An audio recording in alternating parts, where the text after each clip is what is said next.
So మీరు కూడా కొంత అసంతృప్తిగా ఉన్నారా? మీరు అంటున్నారు కదా, ఆయన ఓపెన్ గా చెప్పింది మేము లోపల చెప్పినామని.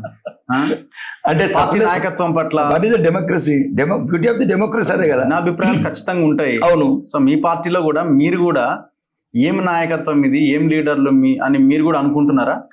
నేనైతే ప్రాముఖ్యంగా నేను పెద్ద వ్యక్తులకు ప్రాధాన్యత ఇయ్యాను. నేను భారత మాతకి ఎక్కువ ప్రాధాన్యత ఇస్తాను. ఓకే. ఐ ఫీల్ మై అంటే just like my mother. Party అనేది నా తల్లి అనుకుంటాను. అంటే నా ఇండివిజువల్ గా నాకు రాజకీయాలు కొత్తగా వచ్చాను, రావడం ఇదే స్కూల్ కాబట్టి అటు ఇటు జరిగినా చూసుకుంటూ వెళ్ళిపోతారు అంతేనా? చూసి చూడండి. అది ఇది జరిగినప్పుడు సమయం వరకు వేచి ఉండాలి. సమయం నీది కాదన్నప్పుడు నువ్వు ఎంత చూసి. కానీ మీ పార్టీ అధికారంలోకి రావడానికి పడాల్సిన అడుగులు పడుతున్న క్రమంలో జరుగుతున్న పరిణామాలు కదండి ఇవన్నీ. మీకు పార్టీ కార్యకర్తగా మీకు కోపము, బాధ, ఆవేదన, ఆవేశం రావట్లేదా? పార్టీ ఫస్ట్ అంటున్నారు మీరు. ఇప్పుడు ఒకటే చెప్తున్నా, మా పార్టీ అధికారంలో రావడానికి నిర్ణయాలు, ఇప్పుడు పార్టీ అధికారం రావడానికి తీసుకున్న నిర్ణయాలు ఇప్పుడు. ఎందుకంటే ఈ రాష్ట్రంలో సీనియర్ నాయకుడు, ఈరోజు రాష్ట్ర పగ్గాలు చేపట్టే ఒక సీనియారిటీ నాయకుడు, 33 జిల్లాల కార్యకర్తలని గుర్తుపట్టగలిగే నాయకుడు, పలకరించే నాయకుడు, లేదు మొత్తం 100% ప్యూర్ ఏబీపీ కావచ్చు, బీజేపీ కావచ్చు, భారతీయ జనతా పార్టీ కావచ్చు, ఆర్ఎస్ఎస్ భావజాలం కావచ్చు, A to Z సంఘ్ భావజాలం కావచ్చు ఉన్న వ్యక్తి, ఏకైక వ్యక్తి అంటే సీనియర్ వ్యక్తిలో రామచంద్రరావు గారు. అంటే నేను అనుకుంటున్నా అంతర్గతంగా ఇంకా ఎలక్షన్స్ అనేది 3.5 సంవత్సరాలు ఉంది కాబట్టి ఇంకా, ఎందుకంటే ఒక అంతర్గతంగా పార్టీని పటిష్టంగా చేయాల భాగంలో పార్టీ ఈ నిర్ణయం తీసుకుందని నేను అనుకుంటున్నాను.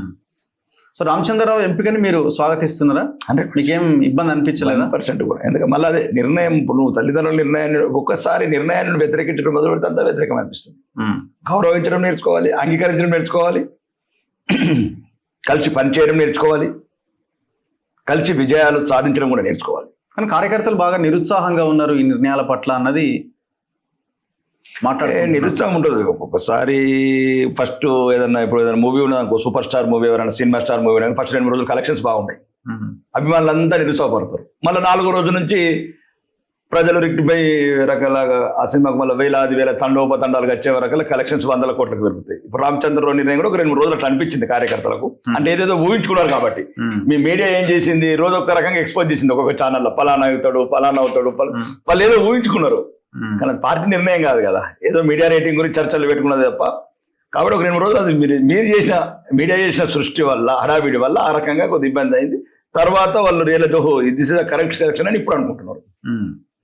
సో ఇప్పుడు ఆ దిశగా ఆయన పని చేస్తే అది కరెక్ట్ సెలక్షన్ అని తర్వాత అనుకుంటారు, ఇంక ఇప్పుడే కాదు భవిష్యత్తులో.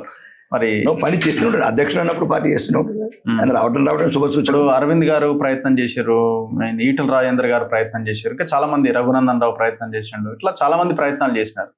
రామచంద్రరావుకి వచ్చింది తప్పేమి ప్రయత్నం. అగ్రెసివ్ లీడర్ కి అధ్యక్ష బాధ్యతలు ఇస్తే బాగుండేది. ఎందుకంటే ఇక్కడ కేసీఆర్ ని కొట్టాలి, ఇటు రేవంత్ రెడ్డిని, ఇద్దరిని కార్నర్ చేస్తూ రాజకీయం చేయాలి కదా. వాళ్ళిద్దరి గురించి అంత సీరియస్ గా ఆలోచిస్తలేదు నేనైతే. అంతేనా? నేను లైట్ గా తీసుకుంటాను. ఎందుకంటే మరి అమ్మ వెంకటరమణ కొట్టిన వాళ్ళు ఇద్దరిని. ఇంకా వాళ్ళ నాయకత్వం గురించి ఎందుకంటే అంతగానో మీరు కూడా మీడియా వాళ్ళు అసలు ఇంకెన్నదులు పట్టుకుంటారు అని. కామారెడ్డిలు ఇద్దరిని ఓడగొట్టినా లేమా అంటే ఒక్క నియోజకవర్గంలో ఓడగొట్టే కాదు కదా, ఇంపార్టెంట్. అది రాజకీయ ఉద్దండులు. అది వెంకటరమణారెడ్డి ఆయన పనిచేసిన వెంకటరమణారెడ్డి సామాన్యుడు. అంటే 4 సార్లు ఎమ్మెల్యే కాలేదు, 4 సార్లు మంత్రి కాలేదు. ఒక సామాన్యుడు ఒక బీజేపీ కండువ వేసుకొని కాషాయ కండువ కప్పుకున్న కార్యకర్తను పోరాటం చేశాడు, కమలం గుర్తు మీద పోటీ చేశాడు. వాళ్ళ నాయకత్వం గురించి అంతగానో వేరే అవుతారు ఏంటంటే, నేను కార్యకర్తలకు అదే చెప్తున్నా బహిరంగంగా, అసలు వాళ్ళని 1% కూడా పట్టించుకోకండి ఇద్దరిని. మన ఒక మామూలు ఒక నాయకుడు, ఒక మన కార్యకర్తలతోనే ఓడిపోయిన వాళ్ళు. కాబట్టి కమలం ఒక్కటే గమనం, గమనం ఒక్కటే గమ్యం, గమ్యం ఒక్కటే లక్ష్యం, లక్ష్యం ఒక్కటే విజయం.